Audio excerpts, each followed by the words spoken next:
Então, gente, boa tarde a todos, né? Sejam bem-vindos a mais uma aula da nossa disciplina de parasitologia. Então, hoje nós vamos começar, aliás, continuar falando dos apicomplexos.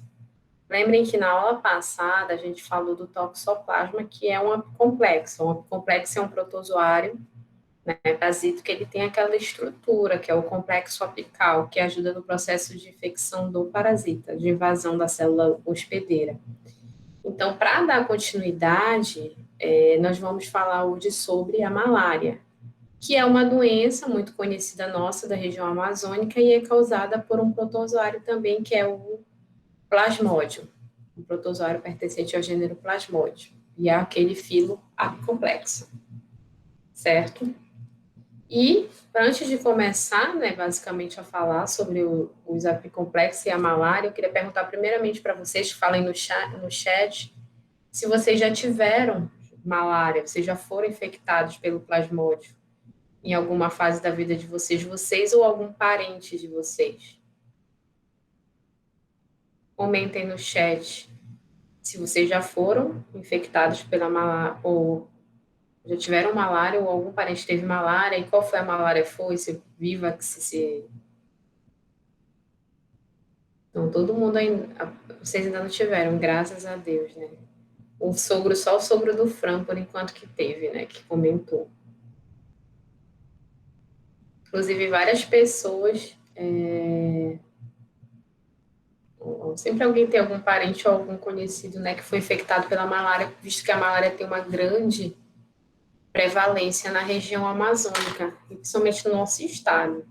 Na, a malária, ela é uma doença que, na verdade, o plasmódio, né, ele data, apesar de ser descoberto só e, enfim, descrito mais recentemente, mas há milhares de anos já se tem o relato de que havia a presença da malária no mundo, inclusive antes de Cristo, inclusive em relatos, revisões, questões históricas de que, por exemplo, Alexandre o Grande morreu, na verdade, de malária aos 33 anos, com toda a questão da sintomatologia. Então, na paleoparasitologia e nos estudos, enfim, da parasitologia, há relatos ao longo da história, inclusive a ocorrência da malária em vários períodos de guerra, a malária, por exemplo, a prevalência da malária, da sintomatologia relacionada à malária, influenciou bastante em diversas guerras, no mundo todo, na Idade Antiga, na Idade Contemporânea. Então, foi um fator, na verdade, foi um fator muito importante, uma variável muito importante em alguns processos desses, certo? Então, é realmente muito antigo. Estima-se que haja de 300 a 500 milhões de pessoas infectadas ao ano e haja, em média, de 1,7 a 2,4 a 4 milhões de óbitos ao ano causados pela malária. A malária tem em uma área concentrada, que eu vou falar para vocês, é uma grande prevalência. E é maior ainda, né, em crianças menores de 5 anos, que provoca uma elevada mortalidade. Então, vejam que aqui, esse daqui, na verdade, é um mapa antigo, mas basicamente permanece inalterada essa distribuição. Então, aqui é a distribuição no mundo todo, né, a distribuição mundial da malária. Então, essas áreas em vermelho são as áreas que têm elevada ocorrência, né, de malária. Nessas áreas amarelas, elas têm, digamos que é uma área de médio risco. As vermelhas são uma área de elevado risco, as amarelas de médio risco. E essas outras áreas mais claras são onde não tem descrita a ocorrência de malária. Então, vocês podem ver que ela é distribuída basicamente ali na faixa tropical, certo? E aqui a gente tem alguma distribuição, né? Como a gente sabe, tem algumas linhagens de plasmódio que já são resistentes a algumas medicações, como no caso lá das cloroquinas, né? Nessas áreas vermelhas já existem linhagens de plasmódio resistente à cloroquina. Nessas áreas esverdeadas aí no mapa, há a descrição, na verdade, de plasmódios que são sensíveis, né, à ação da cloroquina. E nessa área amarelada, bem aqui, como vocês podem ver, há já uma ocorrência e uma multiresistência da malária, não só com relação à cloroquina, mas à quinina ou outras medicações utilizadas no tratamento a longo prazo da malária. Então, nessas áreas marcadas que eu mostrei para vocês antes, são chamadas de áreas endêmicas. São áreas geográficas onde há uma grande prevalência. Como vocês podem ver, basicamente em toda a Amazônia Legal, a gente considera que é uma área de elevado risco de ocorrência. Certo? Em toda a Amazônia Legal, o maior número de registros se dá no Brasil. Nos países que fazem parte da Amazônia Legal, o Brasil é que faz o maior número de registros de da malária, né, de ocorrência da malária. Então, como eu comentei com vocês, como a gente mostrou naquela faixa, na faixa equatorial. Então, por exemplo, na África, tem regiões de alta endemicidade, geralmente tem uma grande ocorrência, na verdade, em crianças, como eu falei, que é bem letal em crianças menores, crianças, na verdade, em menores de 5 anos, há uma alta incidência de malária cerebral e morte, da migração do plasmódio, né, para essa região. Já em crianças maiores de 5 anos, já é mais raro essa questão da malária cerebral e tem uma baixa incidência de um estágio mais grave de malária. No entanto, é mais comum, assim, em mulheres grávidas. Tá? E geralmente nas fases da malária mais, digamos, mais agudas, mais virulentas, mais graves, geralmente em adultos ela se dá quando é algum visitante, algum estrangeiro que vem de outro lugar, enfim, que é observada essa questão mais grave. No Brasil, tem muita ocorrência da malária pulmonar e também o agravamento para questões renais. Então, como falei para vocês, que eles são pertencentes, o Plasmodium, o gênero Plasmodium, né, pertence à família Plasmodidae e ao filo apicomplexa, que a gente já comentou, né, que esse filo ele apresenta, eu vou mostrar mais umas imagens daqui a pouquinho, e a gente já comentou que esse filo apresenta um complexo, que a gente chama de complexo apical, que é um conjunto de estruturas, né, que se localiza na parte apical do esporozoíto, né, fim da estrutura infectante, e que auxilia no processo de invasão celular. Então, existem cerca de 100 espécies de plasmódios que são descritas. Dessas 100, 22, cerca de 22 podem infectar macacos e 50 podem infectar também aves ou répteis, certo? Sendo que em humanos a gente tem descrito principalmente o plasmódio falciparum, o plasmódio vivax, o plasmódio ovale e o plasmódio malare, certo? E geralmente ele recebe essas denominações, né? Febre terçã, né? Que seja, ou seja, febres com intervalo de 36 a 48 horas, que é o falciparum, que é a que chama de febre terçã maligna, porque geralmente os mais comuns são o vivax e o falciparum. Então, mas o falciparum, digamos que ele é um pouco mais virulento, mais grave. Então, logo se pergunta, né? Qual é o tipo de malária? Vivax, falciparum, enfim. Então, tem a febre terção maligna, o vivax a gente já denomina popularmente de febre terção benigna. Tem o plasmódio ovale, que é uma espécie que é mais comum, que é comum na África, na verdade, que é a febre terção benigna também. E o plasmódio malare, que é a febre quartã, ou seja, que tem um intervalo maior, geralmente de 72 horas, e aí um pouco à frente a gente vai falar do que causa essa febre e esses intervalos de períodos entre febre e temperatura normal, certo? Então, Esses parasitas, eles são estenoxenos. Vocês lembram que é o parasito estenoxeno? Tem, gente? Lá da nossa primeira aula, um parasito estenoxeno é aquele parasito, lembra, esteno, que significa pouco, ou seja, lembra que é o parasita que ele tem uma especificidade por determinado grupo, no caso ele tem uma especificidade pelo hospedeiro vertebrado em questão.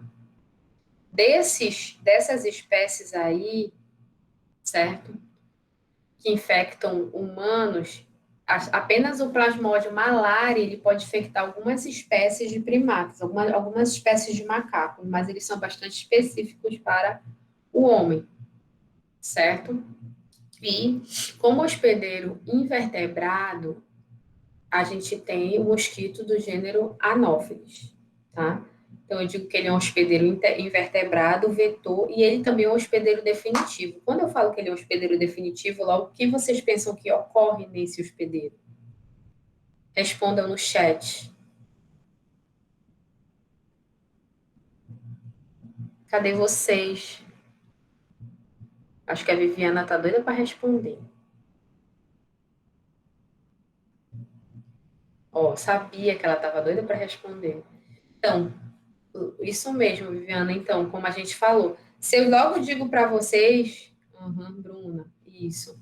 Se eu logo digo para vocês que ele é um hospedeiro invertebrado e definitivo, então logo, se ele é um hospedeiro definitivo, obviamente, se é um apicomplexo, e a gente sabe que o apicomplexo aqui tem reprodução sexuada e assexuada, então a reprodução sexuada a gente já sabe, a gente nem sabe ainda como é o ciclo, mas como eu disse que ele é definitivo, a gente já sabe que a reprodução sexuada ocorre no interior do mosquito.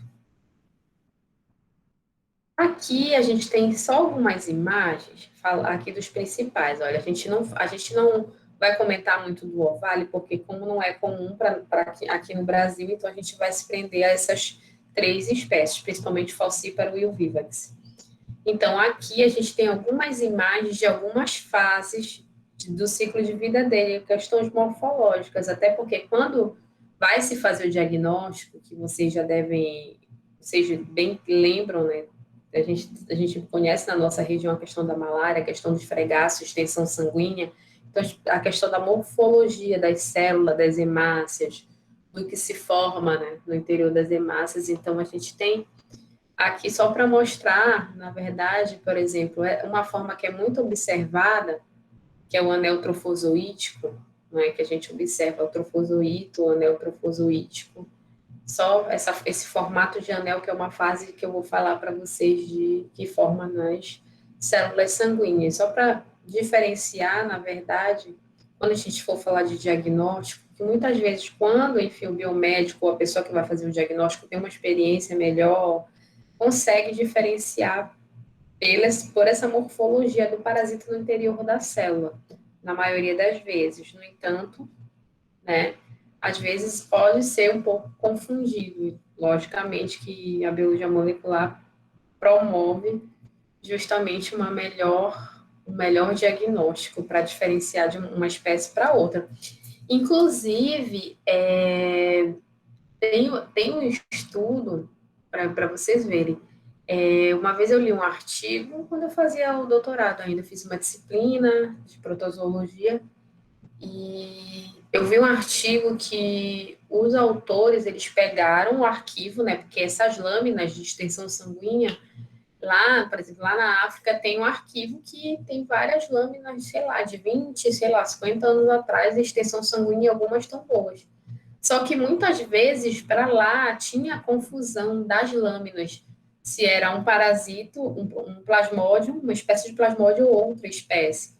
Sabe o que eles fizeram então? A partir dessas lâminas prontas, de anos atrás, eles conseguiram extrair o DNA do parasito dessas lâminas e dizer realmente, historicamente, no artigo, qual que era a espécie para ver a prevalência. Então, achei muito interessante o trabalho, porque às vezes é muito difícil a gente extrair um material de DNA, sequenciar um DNA, retirando de um animal vivo, às vezes, e aí eles conseguiram recuperar o DNA do parasito e ver historicamente qual seria a espécie mais prevalente lá na região. Trabalho muito interessante. certo?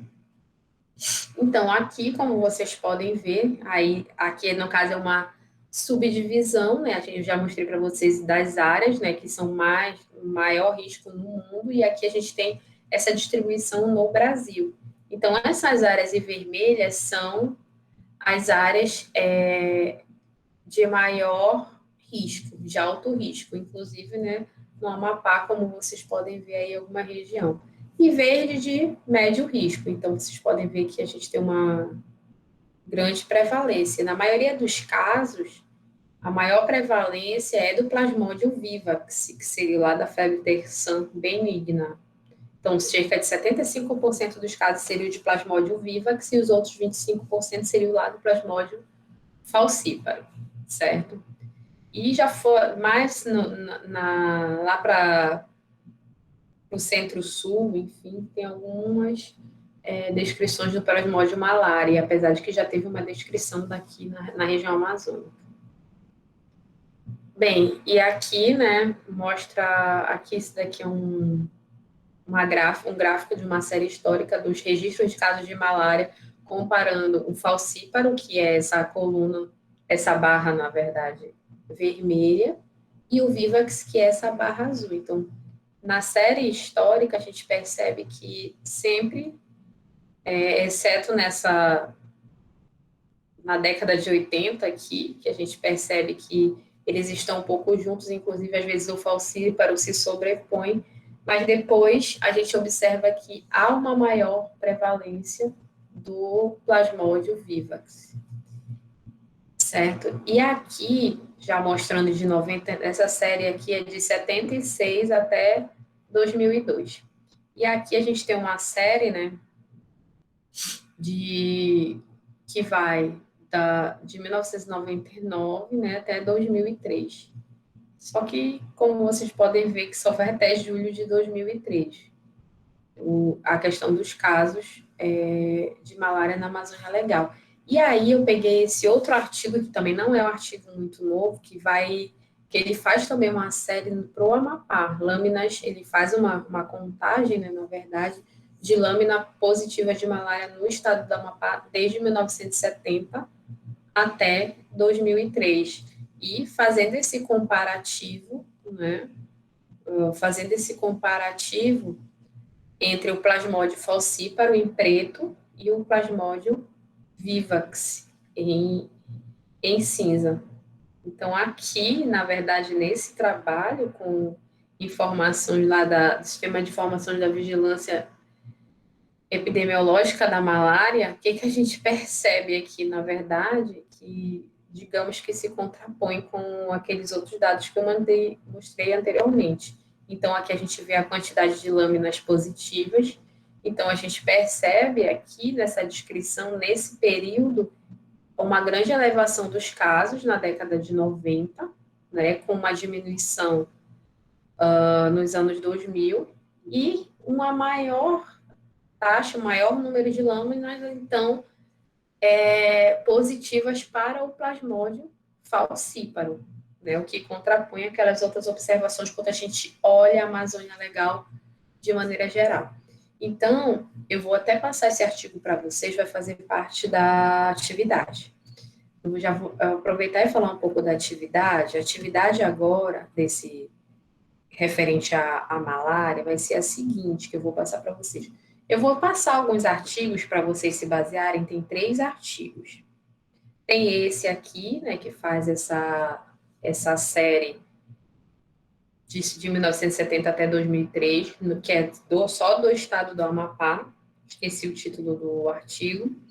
Tem um outro que fala dos fatores de risco de malária em regiões em áreas de ressaca, que é um trabalho também realizado na cidade de Macapá, em áreas de ressaca na cidade de Macapá, e um trabalho que é mais de revisão, que tem um histórico que eu achei muito interessante, que era o histórico, é um trabalho de revisão, acho que é de 2011 ou 2008, só que ele fala todo o histórico da malária e é um trabalho muito interessante. Ele fala daquela questão que eu falei para vocês do Alexandre Grande, da questão das guerras, que é por curiosidade. Mas o exercício vai ser o seguinte, a atividade vai ser o seguinte, de vocês fazerem uma revisão do que se tem descrito historicamente para o estado da malária para a malária no estado do Amapá.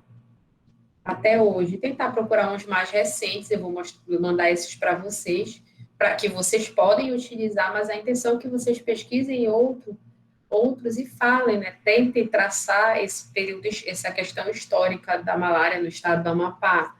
Tipo, o que que favoreceu a questão de garimpo, a questão de desmatamento, o que que é mais prevalente, o falcíparo, o vívax, enfim, contar um pouco da história da malária no estado do Amapá, do que vocês pesquisarem. Eu vou mandar esses artigos que ajudam um pouco, né? Vocês podem usar, não obrigatoriamente, vocês vão ficar livres, eu vou mandar para auxiliar. Mas para vocês verem esse histórico, procurar no site, procurarem essas referências que falem da malária no estado do Amapá. Tem alguns trabalhos, nem tão, não tão restantes, tão recentes, né? Tipo desse ano ou do ano passado, eu não vi ainda, mas vocês podem apresentar, certo? Esse trabalho. Bem, aqui é populações vulneráveis, né? Populações ribeirinhas, populações ribeirinhas, várias pessoas, vários relatos, que já tiveram vários tipos de malária, tem gente que já tem malária 6, 10 vezes, vários relatos, né? Enfim, da questão da infecção pelo plasmódio e da incidência da malária. E quem são lá os vetores da malária? Então, os vetores no Brasil, né? Porque, enfim, em outros países a gente tem outros vetores, tá? Então, os vetores são mosquitos, né? São dípteros, né? Classe díptera, dessa ordem Nematocera, família Culicidae, e essa subfamília que é os Anopheline, ou seja, do gênero Anopheles. Então, a gente tem algumas espécies. O Anopheles dali, o Anopheles aquasalis, arbitáceas, enfim, principalmente o Anopheles darli. Perdoe-me aqui pela falta do itálico desse erro. Então, tem várias espécies, principalmente desse gênero Anopheles. Tá?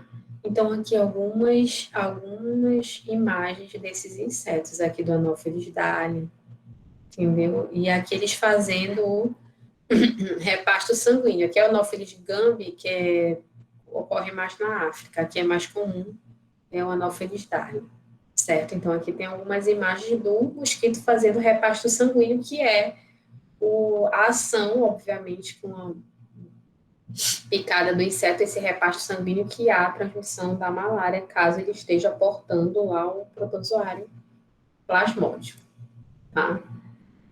Aqui, mostrando um pouco do ciclo do mosquito. Então, aqui a gente tem a presença dos ovos, né? Esses ovos, após a postura, entre 1 e 3 dias, em média, eles eclodem, né, formando as larvas, e essas larvas, de 7 a 9 dias, formam as pupas, que em 24 horas, enfim, formam lá os machos ou fêmeas, né? As pupas vão se desenvolver para, então, maturar e formar machos ou fêmeas. Os machos, aproximadamente 15 dias, e as fêmeas, de 40 a 50 dias. E o que que acontece? Neste caso, quem é hematófaga, na verdade, é a fêmea. Então, só quem faz o repasse sanguíneo é a fêmea, certo? Então, as fêmeas do reparto sanguíneo fazem esse repasto, geralmente de 2 a 3 dias, né? Para fortalecer os seus ovos e então fazer a postura. Sendo que essa fêmea, ela faz uma postura de 70 a 90 ovos. Obviamente que não são os 70 a 90 ovos que vão eclodir, certo? Então, eles passam todo esse processo de metamorfose, que é aqui o anófeles, tá? Então, os anófeles, os anofelinos, eles vivem em diferentes coleções de água, né? Lá fica lá a presença das larvas, água doce, água saloura, E eles têm aquele hábito noturno, hábito crepuscular. É aquele horário, né, que a gente fala que é o horário do mosquito, o horário de 6 horas da tarde. Então, aquele hábito crepuscular e noturno, certo? E no interior dele que a gente vai observar que ocorre a esporogonia. A gente vai comentar mais para frente. E os vetores, os insetos vetores, como eu falei, principalmente o Anopheles dali, o Anopheles aquasalis e o Anopheles cruzi. Então, aqui os ambientes que são criadores naturais, né? Então, a gente tem coleções de água, não precisa ser água suja, geralmente locais sombreados, certo? Esses locais, olha, que a gente pode observar dentro de cascas de sementes, enfim, de castanhas aqui, né? Ouriço de castanhas, essas coisas, com o acúmulo de água, a postura, então, depois a eclosão, formação das larvas, pupas, enfim, seguir o ciclo lá do, do mosquito, como a gente falou, você já sabe. Então, como eu falei para vocês, olha, quem faz o reparto sanguíneo são as fêmeas, então somente as fêmeas são hematófagas. Os machos, olha, como vocês podem ver, eles se alimentam de néctar das plantas, olha aí o néctar, né? Então, os machos, eles vão, se alimentam do néctar das plantas e tudo, das flores e tudo mais. E, então, se você ver um mosquito, obviamente ela vai ser um mosquito fêmea, certo? Que está fazendo esse reparto sanguíneo, justamente porque ela precisa, para o seu processo reprodutivo, para a maturação dos ovos, para o processo de postura, certo? Então, eu vou colocar logo, antes de falar aqui, aliás, eu vou falar rapidamente para vocês como é que vai ocorrer, e aí a gente vai ver, temos 2 vídeos para ver, e eu vou ter que fazer a narração para vocês. Aliás, um vai ter narração e o outro, ele tem uma legenda, tá? Então, o que que acontece?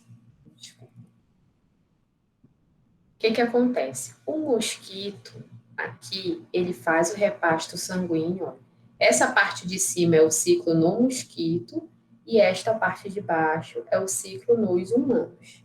Então, quando esse mosquito vai fazer o repasto sanguíneo, na corrente sanguínea vai estar os gametócitos masculino e gametócito feminino. Então, ele vai fazer o repasto sanguíneo, com isso ele vai ingerir, vou falar a grosso modo, que a gente vai fazer o detalhe lá no vídeo. Então, ele vai ingerir gametócito masculino e gametócito feminino, e aí, na parede do intestino do mosquito, vai haver a união dos gametócitos e a formação, em fundo, de uma estrutura chamada oocineto, que vai incistar e formar um oocisto. Lembra que um oocisto é um tipo de cisto formado a partir de reprodução sexuada. Então, a reprodução sexuada, o processo propriamente dito da reprodução, que é o encontro do gametócito masculino com o gametócito feminino, que é a reprodução sexuada propriamente dita, vai ocorrer no mosquito. Então, por isso que nele ocorre a fase sexuada. Apesar de ele fazer a ingestão dos gametócitos do homem, mas no homem não está ocorrendo a fecundação, entre aspas, ou seja, a fusão dos gametócitos. E aí, esse oocineto forma o oocisto, esse oocisto se desenvolve até formar, então, as estruturas infectantes que são os esporozoítos. E aí, no próximo repasto sanguíneo, quando esse mosquito for picar uma outra pessoa, ele vai, a partir das glândulas salivares, a partir da sua prosbose, injetar os esporozoítos em outro hospedeiro humano. Então, esses esporozoítos, eles vão migrar para o fígado, né, mais especificamente naquelas células hepáticas que são os hepatócitos, e lá nos hepatócitos, esses esporozoítos vão se dividir de forma assexuada e formar outros estágios que são os merozoítos, que vão para as hemácias. Então, eles vão se multiplicar nas hemácias, causar a lise das hemácias e então infectar outras hemácias. Vai seguir um ciclo de multiplicação nas hemácias, sendo que algumas dessas formas vão se diferenciar em gametócitos. Macrogametócitos, que são gametócitos femininos, e microgametócitos, que são gametócitos masculinos, que vão ficar circulantes por um período, e aí vai vir um novo mosquito e vai se infectar através da ingestão desses gametócitos. Alguma pergunta por enquanto, gente?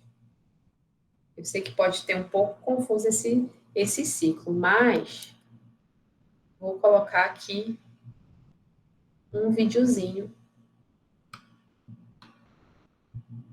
para vocês verem. Aliás, temos dois vídeos. Vamos lá.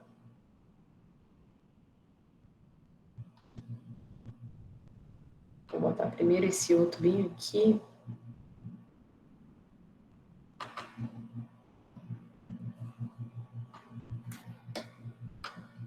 Vocês estão me ouvindo, gente? Sim, Sim, professor. professor. Tá. Esse vídeo aqui eu não vou falar, porque esse vídeo aqui tem legenda, tá? E aí, depois de passar o vídeo, vocês tiram as dúvidas ou perguntam alguma coisa e a gente passa o outro eu vou narrar, porque o outro não tem legenda. Mas isso vai ajudar bastante. É um pouquinho longo. Se vocês tiverem alguma dúvida pelo meio do vídeo, levantem a mão, tá?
Alguma dúvida, pessoal?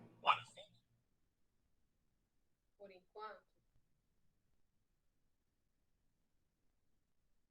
Falem em alguma dúvida que vocês tenham por enquanto, porque aí a gente já pode tirar nesse próximo vídeo.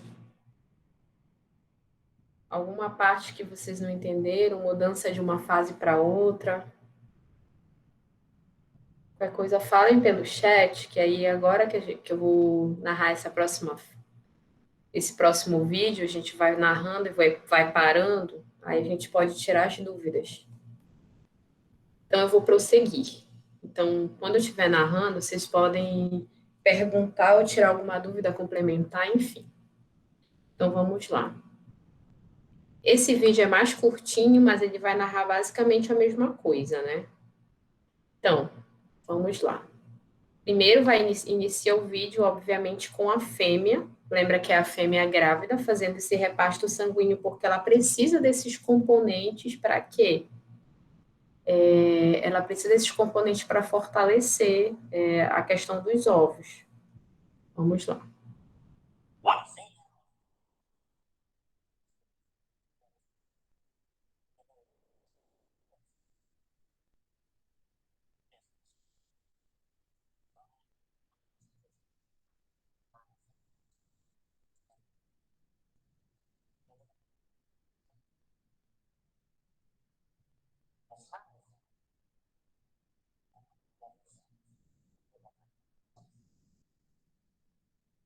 Então, gente, como vocês podem ver aí que foi falado, o que que acontece? A fêmea vem e aí, se ela tiver infectada com o plasmódio, a fase de esporozoítos, esses esporozoítos, eles são injetados na corrente sanguínea desse hospedeiro, certo? Essa forma de esporozoíto vai para a corrente sanguínea durante o repasto sanguíneo, visto que esses protozoários nessa forma de esporozoíto estão nas glândulas salivares.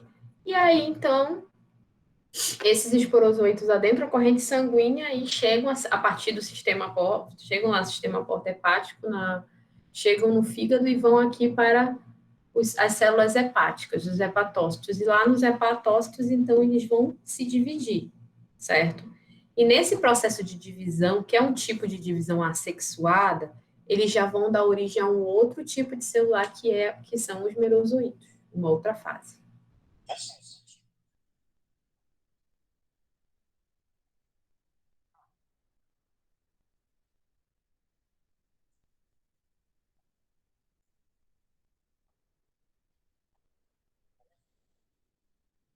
Então, esses merozoítos, eles podem infectar outros hepatócitos e também podem ir lá para os eritrócitos, que são as células sanguíneas.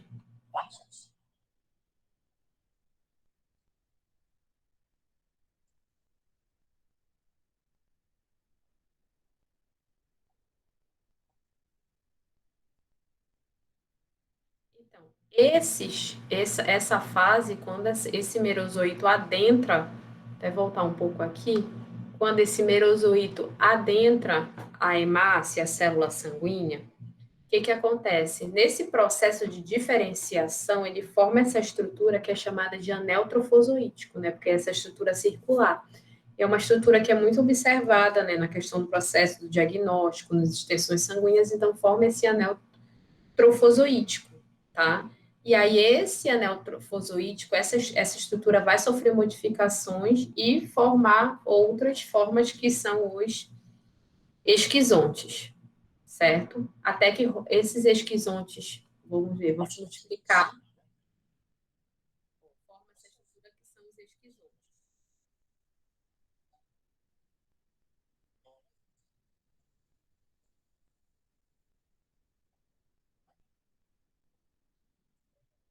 E aí, vejam bem, eles se multiplicam, esses merozoítos novamente se multiplicam, e o que que acontece? Acontece o processo de hemólise, ou seja, a lise das células sanguíneas, a lise das hemácias. Esse processo de hemólise dessas células, esse processo de lise, ele culmina com os picos febris da malária, certo? Então, quando você vai observar o paciente com malária, sintomatologia clínica, tem algo, por isso que fala de febre terçã, febre quartã, que é esse intervalo de horas, né, entre os picos de febre. Então, cada pico de febre desse combina com um ciclo de divisão dessas fases do parasito. Cada ciclo, cada a febre, ela se dá justamente por esse processo de rompimento e proliferação lá dos parasitos.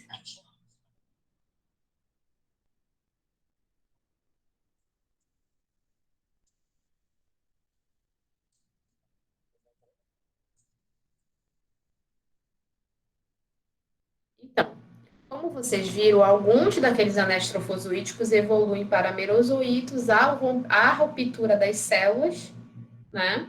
E esses merozoítos vão infectar outras hemácias. Ok, mas o que que acontece? Em alguns casos, este anel trofozoítico aqui, ele evolui, se diferencia para os gametócitos, certo? Enquanto uns vão para merozoíto, rompem a célula e vão infectar outras hemácias, outros se desenvolvem para os gametócitos, né? Como a gente já falou, o gametócito masculino e o feminino. Geralmente o feminino ele é chamado de macrogametócito porque ele é bem maior, assim como o nosso óvulo, né? O óvulo humano é uma célula bem maior comparado ao espermatozoide. Então, é o macrogametócito que a gente fala. Enquanto que os machos são os microgametócitos.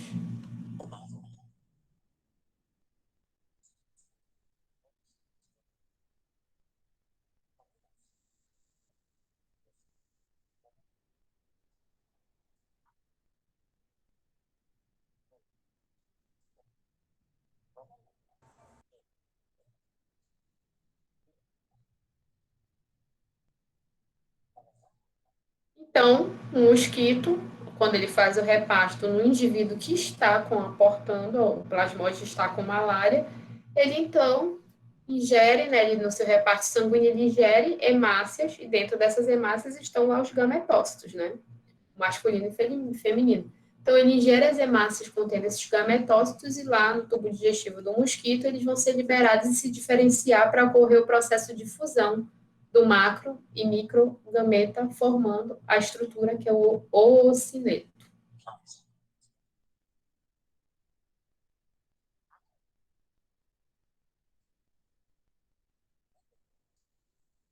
Depois da formação do oocineto, ele migra, né, na que a gente diz na matriz peritrófica, e aí forma, ele insista, né? Esse processo de encistamento, lembra, esse cisto formado por um processo de reprodução sexuada, a gente chama de oocisto. Lembra lá no toxoplasma que a gente tinha o oocisto? Então, aqui tem esse oocisto.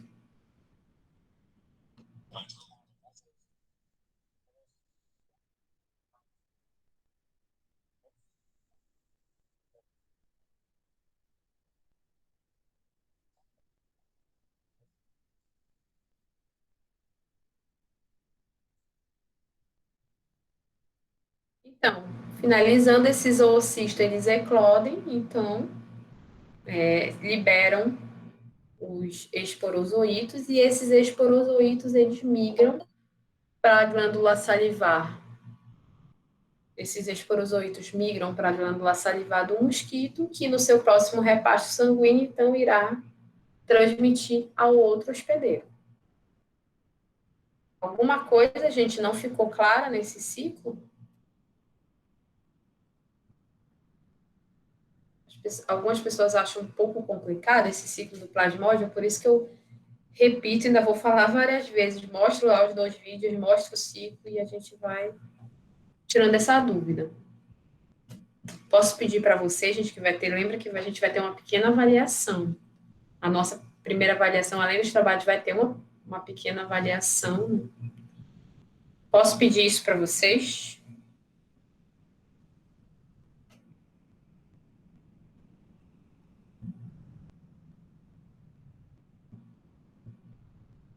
Vamos lá. Tá entendido? Aline, tá por aí, Aline, tá acompanhando?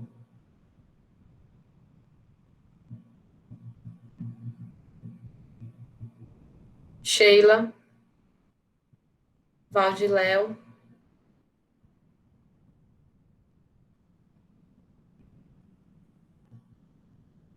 vocês estão acompanhando, gente?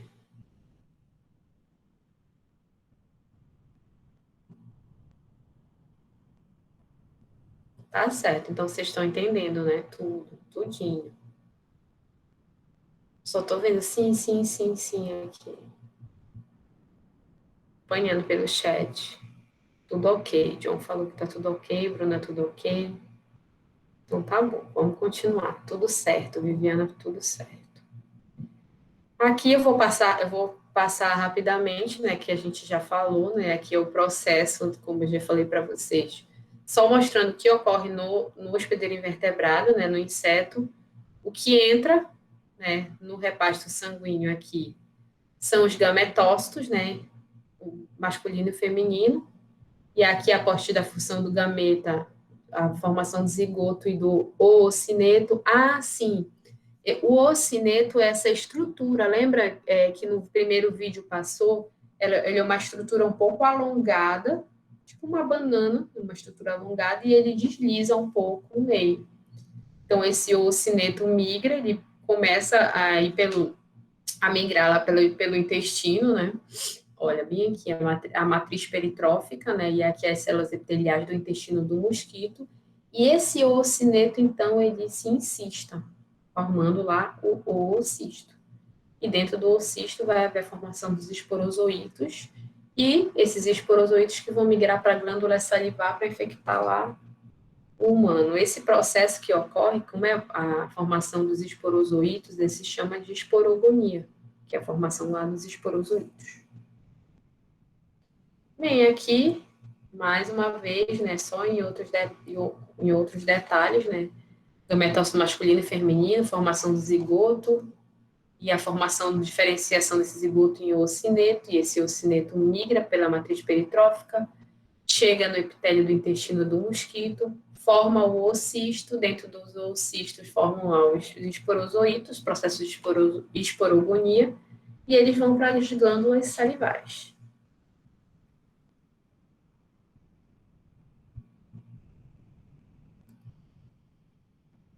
Boa pergunta que o Valdiléu falou.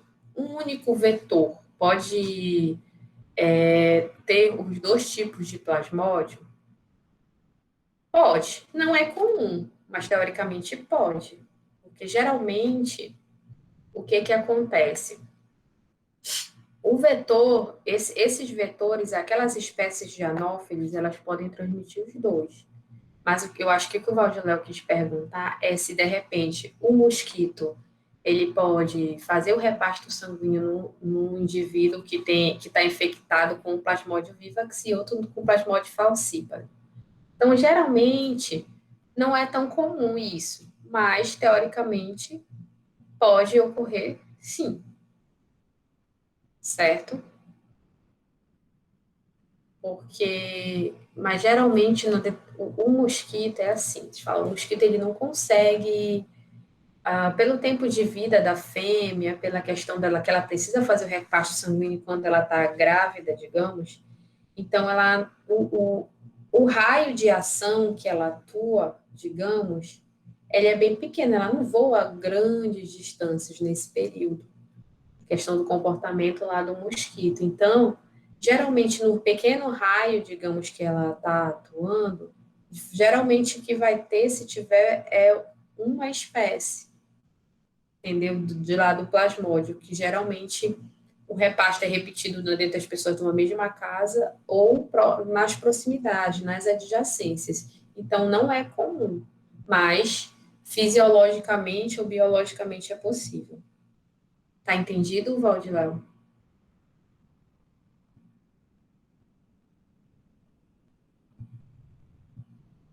Ok, então existe a possibilidade. Boa pergunta. Bem, aqui, né, mostrando o parasito, na verdade, naquela fase de oocineto, que é a fase que vem lá da reprodução sexuada. Então, esse parasita, ele já tem lá o seu complexo apical, certo? Ele tem o núcleo, o complexo apical, ele tem esse formato mais ou menos de banana, né? Esse formato, sei lá, mais alongado, e ele se permite, então, ele deslizar pelo meio digamos que penetrar na matriz peritrófica. Lembra que ele não tem cílio, ele não tem flagelo, ele não tem nemite pseudópodes, então é pouco deslizamento a questão da sua penetração. E aqui, olha, a gente tem uma. Aqui no meu computador tá meio. Os pixels eles estão, parece que alterados, mas dá para ver. Então, esse ocineto, olha, aqui está mostrando uma microscopia eletrônica de transmissão, é um corte de microscopia eletrônica de transmissão, em que esse ocineto ele está penetrando aqui na matriz peritrófica. Então, essa matriz peritrófica, ele transpõe essa matriz peritrófica para ele chegar no intestino. Bem aqui a gente já tem as microvelocidades das células intestinais, lá dos enterócitos. Então, vejam bem, a penetração lá como eu falei para vocês, existem várias espécies de plasmódio, né? A gente está destacando aqui as que infectam humanos. E lá tem uma espécie que eu falei para vocês que também infecta algumas espécies de macacos, mas existem plasmódios de aves, como por exemplo o plasmódio galináceo, certo? Então, o que que se observa? Que esse processo de penetração pelo ocineto está ligado com alguns genes específicos, sabe? Alguns genes específicos que formam algumas proteínas que permitem com que haja uma sinalização, certo? Então, vocês sabem que a sinalização celular se dá através de proteínas, de peptídeos, enfim. Então, existem algumas quitinases do plasmódio que auxiliam nesse processo de penetração a partir da matriz peritrófica do mosquito, a penetração desse oocineto. Lembra, o oocineto ele vai ser formado pela fusão do micro com o macrogametócito, e esse oocineto depois vai se incistar, formar o oocisto. Tá? Então, qual é a composição dessa matriz peritrófica? Né? Então, a matriz peritrófica, digamos que ela é formada, como eu falei para vocês, aqui alguns genes, alguns peptídeos, enfim, estão relacionados com esse processo de sinalização e a produção dessas quitinases. Quitinases, obviamente, são proteínas, são enzimas que degradam a quitina. E quitina é a principal componente dessa matriz peritrófica. Então, a matriz peritrófica tem várias fibrilas de quitina e tem várias glicoproteínas também. Então, com a produção dessas quitinases, a degradação da matriz peritrófica para ver essa penetração. Em média, esse amadurecimento, entre aspas, ou essa liberação dessa enzima, cerca de 4 a 12 horas para começar a degradar a matriz peritrófica e 36 horas para desintegrar, então haver a invasão desses oocinetos pela matriz. Geralmente dá em média 24 horas após a formação do oocineto. Aqui, então, a formação dos oocistos, e aqui essa microscopia eletrônica de varredura, ela mostra justamente a imagem de quando há o rompimento do oocisto, e olha só a liberação de milhares de esporozoítos a partir dessa ruptura do oocisto. Aqui, a microscopia eletrônica de varredura também, aqui já dos esporozoítos liberados pelos oocistos, aqui no caso do plasmódio falcíparo. E aqui a estrutura infectante, né, os esporozoítos, que são eles que adentram a corrente sanguínea humana no processo de repasto. Né? Então, tem aquelas estruturas que a gente já comentou lá quando a gente falou de toxoplasma, né? Tem esse núcleo com esse conjunto de organelas relacionários, como complexo de Golgi, retículo endoplasmático, tem alguns grânulos de gordura, e outros grânulos densos, e esse aqui é a questão do complexo apical, lembra que é formada pelos conoides. O conoide é aquela estrutura que, digamos que ela é um pouco, de certa forma, auxilia no processo também de penetração na célula. Tem as rópteras, os micronemas, que são responsáveis por secretar algumas substâncias que auxiliam nesse processo também de infecção da célula, de invasão, a grosso modo, da célula. Nesse caso aqui, que vai ser os esporozoitos das células hepáticas. Aqui, mais uma vez, né, aqui só um esquema, né, mostrando o plasmódio, né, com essas estruturas que a gente já comentou. Aqui, só mostrando mais, basicamente, o que a gente já comentou também, que no fígado, os esporozoítos chegam no fígado acontece o processo que a gente chama de esquizogonia. Lembra que lá no mosquito é a esporogonia, que é a formação dos esporozoítos. Aqui é a esquizogonia, forma os merozoítos, né, no fígado, nos hepatócitos, que vão migrar, então, para as células sanguíneas, formar, olha aqui como é a imagem daquele chamado anel trofozoítico. Lembra desse anel trofozoítico que a gente observa? Então, formando esse anel trofozoítico, depois, então, ele se multiplica e se diferencia novamente de merozoítos em esquizontes e merozoítos para infectar novamente outras células, sendo que outros se transformam lá nos macro e microgametócitos para continuar o ciclo. Certo? Como eu falei, aqui volta para a corrente sanguínea formar os merozoítos e outros vão se diferenciar para formar aqui os gametócitos, masculino e feminino, que deverão ser ingeridos pelo mosquito para que continue o ciclo. Aqui é só um resuminho, na verdade, para vocês acompanharem do ciclo, que a gente já falou muito, não vou repetir, mas é que é um ciclo, né, do ciclo do CDC, mostrando cada etapa, explicando cada etapa desse rompimento, para vocês olharem depois com calma, que eu vou disponibilizar a apresentação e vocês verem com detalhes. Isso daqui é tudo que a gente já falou. Aqui também, né, eu sempre coloco para reforçar mais ainda, mais uma outra versão do ciclo, né, a questão da formação nas células hepáticas dos merozoítos, a infecção dos glóbulos vermelhos, enfim, o restante do ciclo que nós já comentamos, que também é para reforçar. Bem, o processo de invasão, né, isso aqui é o esquema, na verdade, né, do processo de invasão dos plasmódios. Então, primeiro é um processo de aproximação, lembrem que isso aqui eu já até comentei lá com o toxoplasma, certo? Então, nesse processo, o que acontece? Há uma aproximação do parasita, então veja bem aqui digamos que seja a hemácia, os eritrócitos, e aí o que acontece?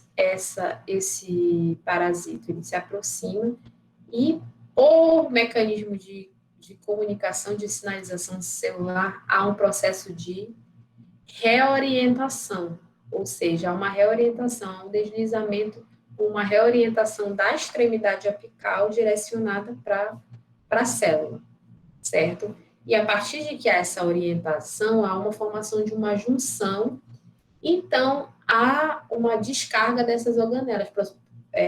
Lembra que eu falei das rópteras, que fazem parte desse complexo apical? Então, aqui há a descarga dessas organelas, então, para ver a invasão das células, né? E a formação aqui do que a gente fala de vacúolo parasitóforo, certo?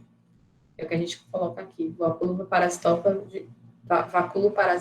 da membrana, certo? E assim ocorre a invasão em outras células, nesse processo de deslizamento, reorientação e comunicação, e aquelas organelas que fazem parte daquelas do complexo apical auxiliando nesse processo de invasão. Bem, como a gente já conhece o ciclo, né, como é que se dá o diagnóstico? Então, principalmente, na verdade, que é mais utilizado, porque é uma coisa que menor custo, é a questão da extensão sanguínea, ou esfregar sanguínea, pegar uma gota de sangue e fazer aquela extensão sanguínea, e então observar a presença do parasita no interior das hemácias, certo? Só que esse diagnóstico só pode ser feito, obviamente, no processo de quando já está ocorrendo a fase intraeritrocitária, a fase que ocorre no sangue. E também existe o diagnóstico sorológico, né? Para fazer a sorologia, identificar a presença de anticorpos, antimalária, certo? Então, tem vários tipos de exame sorológico, PCR, que vai permitir que você identifique, né? Também a espécie que está atuando seria mais eficiente. Mas o que se utiliza mais, na verdade, talvez o diagnóstico laboratorial, obviamente associado com o diagnóstico clínico e com a sintomatologia relacionada a esse processo dessa patologia da malária. Então, aqui a gente tem, né, olha, o que acontece, né, uma gota sanguínea, uma gota de sangue periférico, a extensão sanguínea, e aí o que se observa, olha, que esse processo, o que a gente observa dentro das hemácias, a formação desses anéis trofozoíticos, e muitas vezes a gente observa esse processo lá de divisão no interior das hemácias. Então, isso aqui é uma imagem de diagnóstico clássico, né, da questão da malária. E se é plasmódio vivo, é que se é um plasmódio falcíparo, por exemplo. Isso aí a gente se observa pela morfologia, uma experiência pela morfologia do anel trofozoítico e das estruturas do parasita. Certo? Então, aqui, né, alguns testes. Aqui a gente tem os testes imunocromatográficos, que são vistos que a gente diz que são os testes rápidos, né? Tipo, um teste imunocromatográfico, é tipo aquele teste de gravidez que você consegue ver pela formação dos tracinhos, das fitinhas. Existem já testes imunocromatográficos, PCR, né? Para ver se forma, se amplifica o DNA do parasita. Na PCR você identifica o DNA do parasita, no esfregaço sanguíneo também a questão de fluorescência. A gente consegue observar que já não é tão utilizado, é mais utilizado para a questão de pesquisas. Com relação ao tratamento, a grande questão do tratamento, por isso que é um tratamento muito longo, é porque os medicamentos, eles atuam apenas em algumas fases do desenvolvimento do parasita. Por exemplo, as quininas, de maneira geral, elas vão agir nos trofozoítos, né, nos anéis trofozoíticos, nos esquizontes e nos merozoítos, certo? As aminoquinolonas que a gente fala, que aí a gente tem a tão famosa agora a cloroquina, né? Ela age praticamente nas formas sanguíneas, certo? Menos em algumas, nas formas sanguínicas, inclusive nos gametócitos, mas não atua nos gametócitos do plasmódio falciparum. Até por isso que acaba que ele é mais virulento, porque digamos que a medicação acaba não pegando nos gametócitos dele, na fase de gametócito, apenas na fase nas outras fases sanguíneas, na fase estrofozoítica. Então, se não atua nos gametócitos, os mosquitos, obviamente, continuam ingerindo essas fases e continuam seguindo o ciclo. Já as aminoquinolinas, os amino-8-quinolinas, que é a plasmoquina, a primaquina, as asquinas também da vida, elas vão agir nos esquizontes hepáticos e nos gametócitos, mas já não agem nos merozoítos, certo? As pirimidinas, então, agem sobre as formas hepáticas e sanguíneas, mas tem um espectro menor e são um pouco mais tóxicas, enfim. As sulfonaminas, elas são utilizadas em plasmódios falcíferos que já são resistentes. Como eu falei para vocês, existem ainda muitas linhagens que são resistentes às cloroquinas e os tratamentos, eles são muito prolongados. Como vocês sabem, como a gente falou, o plasmódio, a malária afeta bastante o fígado, obviamente que esse processo de divisão inicialmente ocorre nos hepatócitos, pode gerar necrose, ou seja, morte de algumas células hepáticas, então isso causa a hepatite, né? Enfim, pode até em alguns casos levar a esteatose hepática, certo? Enfim, pode, inclusive tem relatos de gerar casos de cirrose hepática. Então, o grande desafio é justamente ter um tratamento que possa agir sobre todas as formas possíveis, né? Todas as formas que a gente vai encontrar, tanto na corrente sanguínea quanto no fígado. Alguma pergunta, gente?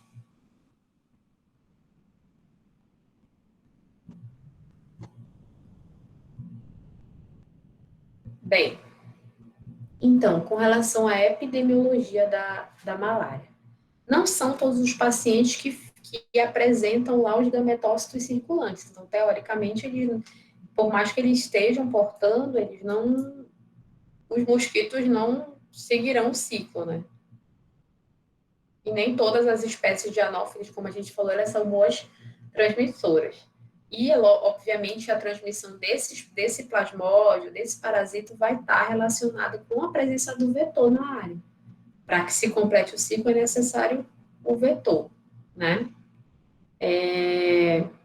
Algumas pessoas têm algumas patologias genéticas que tem má formação que é da proteína, que é da pigmentação lá do sangue, que é a hemoglobina, e com isso elas são resistentes ao plasmódio. Como já foi falado, tem uma alta prevalência na região amazônica, em toda a Amazônia Legal, certo? Além da questão da presença do vetor na região, a questão do ecossistema, enfim, amazônica, a questão das moradias inadequadas, a questão do desmatamento, a migração constante de populações, né? E a presença, como a gente falou, de várias linhagens do plasmódio falcíparo resistente à cloroquina, tá? E a resistência também do próprio mosquito ao DDT, né? Que era aquele que é, na verdade, um veneno, na verdade, uma substância química que era utilizado como inseticida em larga escala, né? Então, a anofelidae tem muitas linhagens que são resistentes ao DDT quando eles fazem aquelas borrifações, como é que eles chamam? Esqueci. Fumacê, né, que chamam lá na Amazônia, que nem é mais tão utilizado também devido à questão, obviamente, foi utilizado anteriormente, mas agora tem a questão da toxicidade. Isso, o Roger faz essa questão dessa borrifação. Tem se atuado também muito em eliminar os focos, assim como... Só que o Anopheles dare é um pouco mais selvagem, por exemplo, do que o vetor da dengue. Alguma pergunta, gente?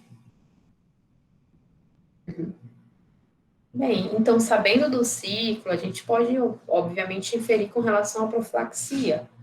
A profilaxia, a gente fala de profilaxia individual, evitar a aproximação de áreas de risco, principalmente após o amanhecer, ou ao entardecer, que é aqueles horários do mosquito, o horário crepuscular que a gente falou, anoitecer, uso de repelentes, utilização de mosquiteiros, questão de telas, enfim, evitar o contato com o vetor, certo? Algumas pessoas identificam geralmente com relação a doenças que a gente fala de doenças ocupacionais, pessoas que atuam no campo, sei lá, engenheiros florestais, pessoas que precisam atuar nesses ambientes, tem se descrito também muita utilização de quimioprofiláticos, mas a maioria não indica, né? Tipo a utilização em uma semana antes de ir para o local que tenha assim, que seja uma região endêmica, né? Que tenha assim, uma alta prevalência para utilizar, tipo como profilaxia, que é a mefloquina, mas algumas linhas, né, de pessoas, de pesquisadores indicam, outros não. Questão de medidas de controle coletivas, né? Qualquer medida que faça o controle do vetor, o controle das larvas, né? Visto que a gente conhece, a gente falou do ciclo do mosquito, de quanto dura essa fase de metamorfose, né? A questão do saneamento básico, que é uma questão que vocês vão ler no artigo que fala sobre a questão da prevalência nas áreas de ressaca, melhorar a questão das condições de vida e, obviamente, tratamento dos doentes, que é um fator muito complexo, porque é, de certa forma, um pouco demorado. Alguns medicamentos, eles causam alguns efeitos adversos muito severos, dependendo das pessoas, principalmente idosos, enfim. É um fator, é um complicador e, às vezes, as pessoas acabam finalizando o tratamento. Então, a pessoa, como ela passa a ter, pode ter o parasito, os gametócitos circulantes na corrente sanguínea, a pessoa, então, passa a ser um reservatório também do plasmódio. Então, é muito importante. Como medida coletiva, né, a pessoa, eu não quero me tratar, o problema é meu e eu que estou infectada e que se dane. Mas não é assim, porque você está infectado, você não se protege, e aí o mosquito que vai fazer o repasto sanguíneo em você é o mosquito que pode me contaminar. Então, o próprio tratamento da pessoa, ele passa a ser um tratamento individual, um tratamento medicamentoso, quimioterápico, ele acaba sendo uma medida de controle coletivo. Certo, gente? Existem estudos de vacinas contra malária, né, mas em formas específicas, tipo as formas hepáticas, formas assexuadas, enfim. Existem alguns estudos, algumas vacinas em estudo contra formas específicas, né, tentando, obviamente, porque não adianta ter uma vacina que só vai atuar, por exemplo, nas formas hepáticas, então precisa ser uma vacina de amplo espectro, que tem vários estudos. Quais são as limitações de se fazer um controle ou de se utilizar, de se desenvolver uma vacina também com relação à malária. Primeiro, o plasmódio ele tem o que a gente chama de um polimorfismo alélico, ou seja, ele tem esse. Por que que a pessoa pode ter. Ah, já tive malária 6 vezes. Obviamente por conta disso. Por conta de que dessas modificações, dessas mutações, enfim, dessas cepas que podem ocorrer. E aí isso pode. Quando você já teve contato com o plasmódio, no segundo contato, o que é que vai acontecer? No segundo contato, teoricamente, você já iria conhecer o parasita e o sistema imunológico ia atuar mais rápido, uma resposta mais amplificada, digamos. No entanto, quando o parasita modifica a sua superfície, o sistema imunológico não o reconhece. Então, até que ele desenvolva novamente uma resposta imunológica para ele, você já conseguiu desenvolver a sintomatologia e fazer novamente o ciclo. Então, isso faz com que a pessoa que já teve malária possa ter várias vezes, inclusive, pela mesma espécie. Então, tem uma memória imunológica curta também, certo? Pode haver reações cruzadas, já foi utilizado vários modelos, já foi feito vários modelos em primatas não humanos, entendeu? Então, a gente tem essa questão como um problema, esse polimorfismo alélico dos esse polimorfismo alélico dos plasmódios.